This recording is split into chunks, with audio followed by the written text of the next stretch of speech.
Pakistan Peoples party کے بانی chairman اور سابق وزیر اعظم ذوالفقار علی بھٹو کی 47ویں برسی آج منائی جا رہی ہے۔ ذوالفقار علی بھٹو کو 47 سال پہلے قتل کے ایک مقدمے میں آج ہی کے دن راولپنڈی میں پھانسی دی گئی تھی۔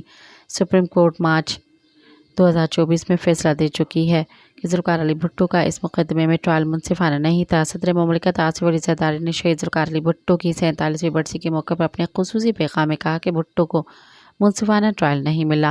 صدر مملکت نے کہا کہ سپریم کورٹ کے مطابق بھٹو کیس میں قانونی تقاضوں کو نظر انداز کیا گیا اور اپیل کا حق بھی متاثر ہوا، جو انصاف کے بنیادی اصولوں کے منافی ہے۔ انہوں نے زور دیا کہ انصاف اور قانون کی بالادستی ہر صورت یقینی بنانا ہوگی، کیونکہ انصاف کے عدم فراہمی کے اثرات براہ راست عوام پر پڑتے ہیں۔ صدر زرداری نے اپنے بیان میں کہا کہ 1973 کا آئین بھٹو دور کی ایک بڑی کامیابی ہے، جس نے ملک میں جمہوری بنیادوں کو مضبوط کیا۔